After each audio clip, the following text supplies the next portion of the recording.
All right, a shower head and an alarm clock.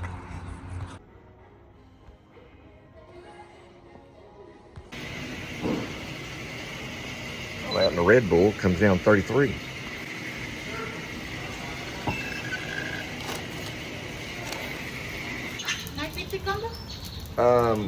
One drink, one hot dog. I already got a drink, yeah. Yeah? Okay. All right, I just put my own Valentino sauce on it. All right, you never want to put ketchup and mustard on a hot dog because you'll disrespect the Chicagoans. Because if you get a Chicago dog, you never put ketchup on it. They can get disrespected. All I'm doing right now is adding a little bit of mustard and just a touch of that Valentino sauce. I've got a little bit of this relish right here. These go for $6.50. And the lady over here is making them, so we're gonna give it a try. I do a show about food called the Please Subscribe Show, and it's about food and Martin Scorsese and stuff like that.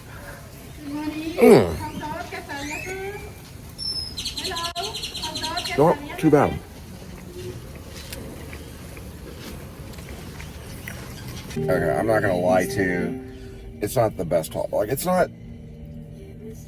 I would say it's edible, but the one that she was gonna serve me wasn't. I made her get another one. But she might have been right. The only thing is it broke into two. So I picked another one. And I just kind of I never had a runny hot dog, but I personally think QT is better. 7-Eleven is definitely way better. And $6.50, the 7-Eleven charge that? My goodness. I don't know. I don't know how much they are in New York City, but $6.50?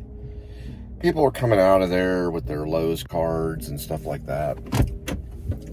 They'll sometimes buy a hot dog. It's not a bad sales ploy.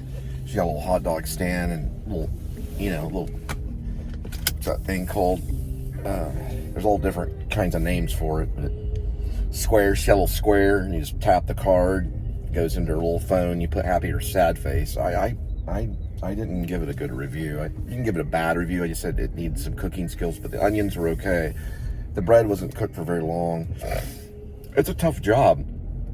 New York dogs, some of them are pretty good. Now I have to admit, I'm not gonna lie to you on New York dogs. I haven't had a lot of New York dogs. As a matter of fact, I lived there for about a year, and I don't know if I had one hot dog the entire time.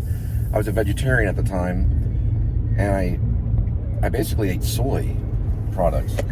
But I did eat some turkey and some chicken, things like that. So it's not too bad. I mean, if you're hungry, it's not, too bad, but you could probably put it in the microwave and dress it up a little bit better. She's cooking off a grill. It's hard to do with hot dogs. They usually boil them in New York, which is way better taste. You can boil them, they take them out of the boiler. It's a better method. She's cooking on a hot plate, basically. She's grilling them, like butterflying them. It's a little harder to do.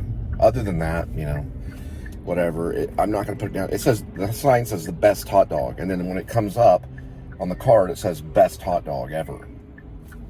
Okay. Maybe there's times where they have that. It's when you judge the time and you get it. She's kind of a nice lady. She wasn't too bad on customer service and everything. She try to upsell it to a combo where it's $9 for a drink, and I got this drink in there and a hot dog. I'm like, whoa, hang on for a minute. Hang on for a minute. I can go to Tom Thumb for $9 and get 8 pieces of chicken. But I know that, she's got to eat just like everybody else, so I went ahead and tried it. I don't know if my one review is going to make a big deal. But there's different things that you can do with the hot dog. You can put a little maybe Caesar or seltzer, what's it called? Celery sauce. You can put a little celery sauce on, just a little bit pepper. Sometimes you can get them on that, or you put a little spice on it or something, or get certain types of Franks or dogs. Like really, to be honest, just go with your Nathan's ballpark hot dogs and boil those. Now, there's some guys in Wall Street. They weren't doing well on Wall Street, so they didn't know what they were going to do, but they knew they could buy popcorn, the Colonel popcorn. They could pop it and they could sell it on the street. Well, they did that in the Wall Street area, and people would get a little hungry. They'd buy a little bit of popcorn, and this person bought this popcorn, and they started spicing it up. Then they started selling it in the nearby grocery store. Now they're millionaires. They're richer than the guys they were competing with. All they did was they sold popcorn.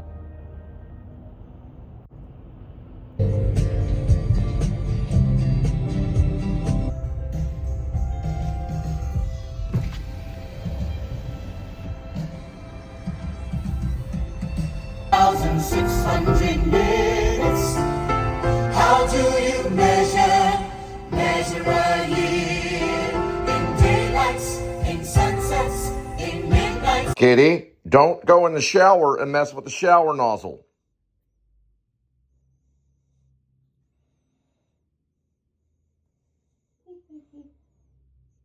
Hoo, hoo, hoo. You're a good kitty. Cut. Pissing me off. Motorcycle dude.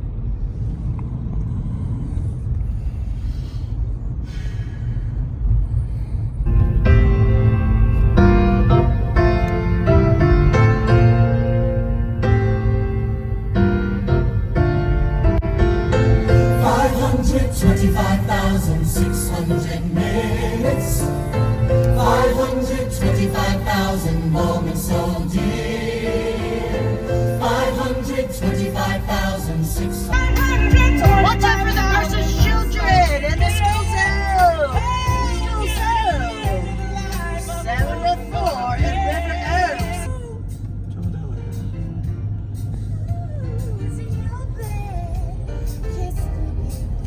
It won't work. I look for a lead. I love margins and discipline. I make this in my sleep.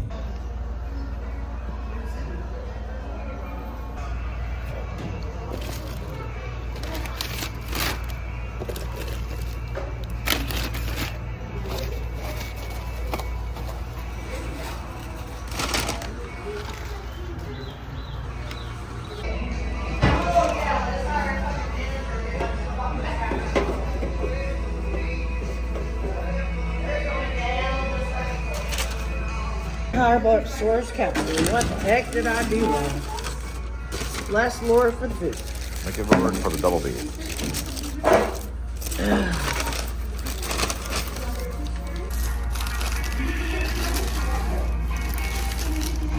Alright, there's a beefy rice burrito.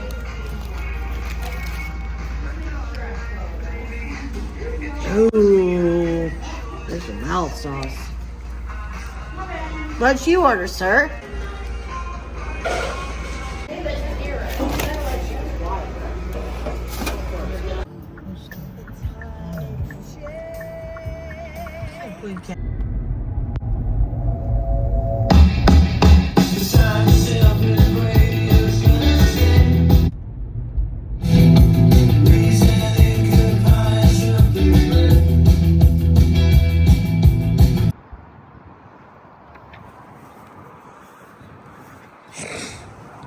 (1983) first album known as Reckoning. REM. Murmur was the second one.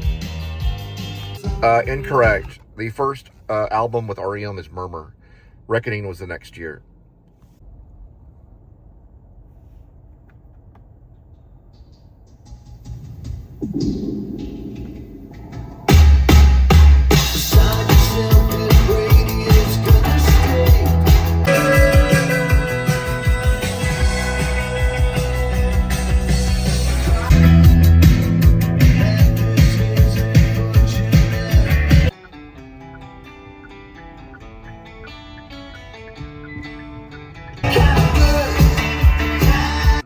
And then after Murmur and Reckoning, the 1985 Fables of Reconstruction.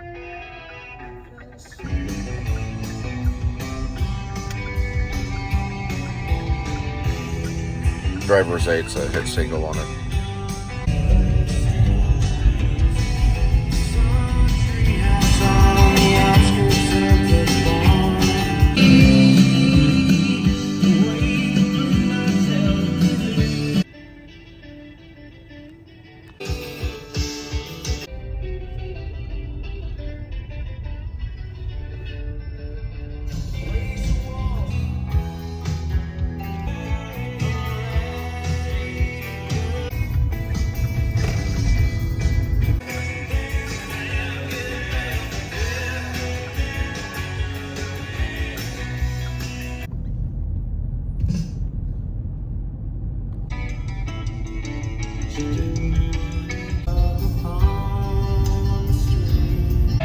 1986, Life's Rich Pageant, REM. And that would produce their greatest song, Fall On Me, which is in 1986, Life's Rich Pageant, Fall On Me.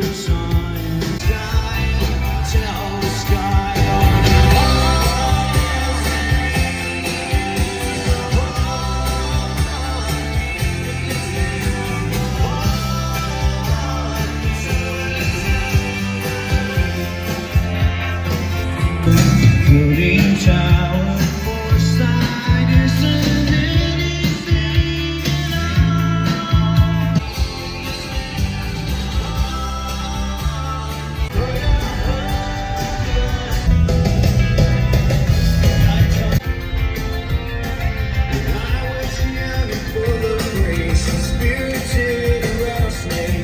at what you want and what you need. There's a key. Swan, hummingbird, rock.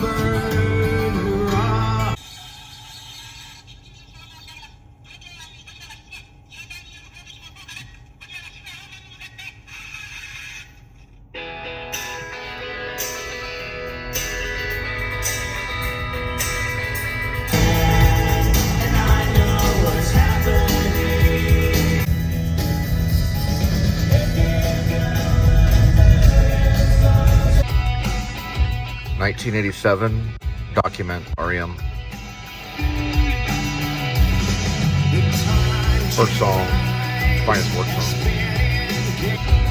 Document also contains It's the End of the World as We Know It, which is a song that I used in a home movie called,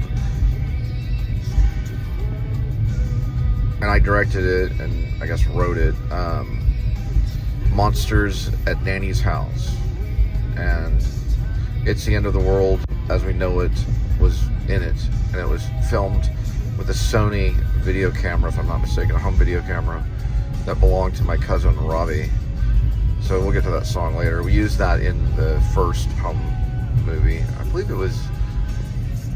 it might have been in that one, or it might have been in, if I'm not mistaken, it could have, yeah, I think it was in another movie.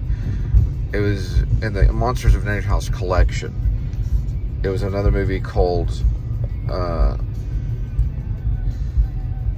Monsters of Nanny's House was one.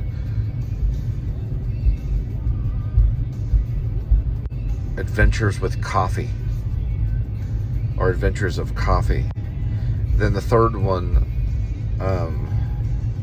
was Kidnapped by a Carnivore, which was the police and the Smiths. So yeah, it was probably Adventures with Coffee that we used. It's the End of the World as We Know it. I think so. Yeah, it was called Adventures with Coffee, or Adventures of Coffee, or something like that. We didn't really write the script; we just kind of made it up. And then I think we wrote some of the script for Kidnapped by a Carnivore, which has the police in it, Sting the police, and also it has the Smiths and Morrissey solos and stuff. I believe, if I'm not mistaken, Monsters of Nanny's House was probably done in '85. Adventures with Coffee might have been done in 1986. Then the third film, Kidnapped by a Carnivore, was probably done closer to 1990, maybe. It may have been done 1987, 88, and 89, or 87, or 88, 89, and 90 even. I'm not really sure if I had my car at that time. I think it was 15 on the first one, 16, like 17 or 18 on the second, the third one, I think, which was done in Fort Worth. The one that's Kidnapped by a Carnivore was done in Fort Worth. Monsters of Nanny's House was done in Grand Prairie, along with Adventures with Coffee was done in Grand Prairie too, within the same year, I think. There were three of them. I think, if I'm not mistaken, Monsters of Nanny's House was probably 1986, probably. Because 73, 83 would have been 10, so 84, 85, 86. No, it would have been 87, 1987. Let me see. So 83. So 84, 85, 86, 87. maybe 87, and then in 89 we did Adventures with Coffee, and then 1990 was Kidnapped by a Carnivore. I think, let's see, in Adventures with Coffee we threw this one in there. That's great, it starts with an earthquake. Birds and Bruce is not afraid. I am a hurricane, listen to yourself, turn world to the end of the world as we know it.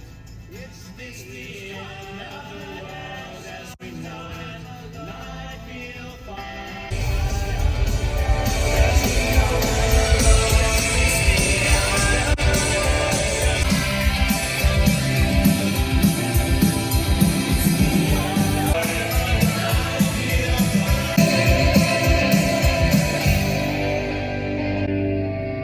It's the end of the world as we know it. It's the we know it.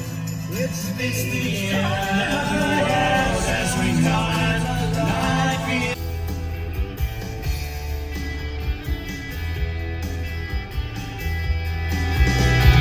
this one goes.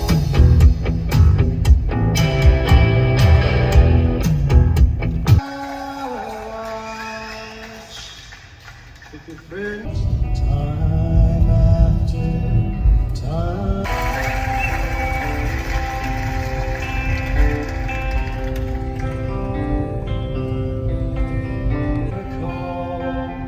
These rivers of suggestion go by, self another dream. This choice was mine. And some came in early morning, pre-dawning. Follows the cadence of the trail. This is recorded in 1987 at McCabe's Guitar Shop. The green and simple. Try to tell us something courageous.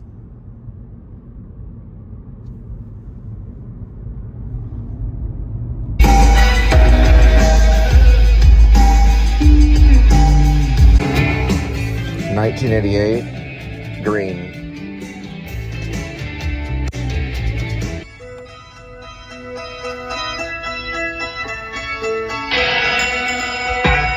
Stand in the place where you live now.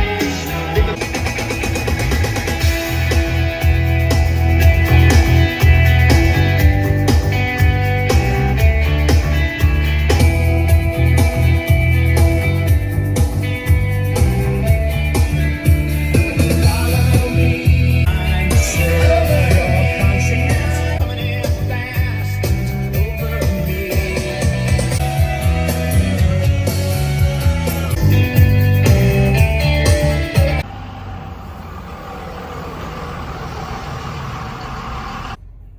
I don't know. It's a screenshot. Hold on. Come back. Get the fuck out of my face.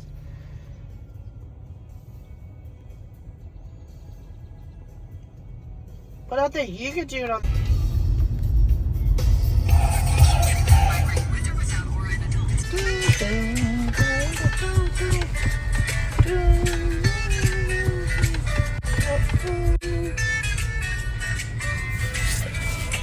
No embarrassment.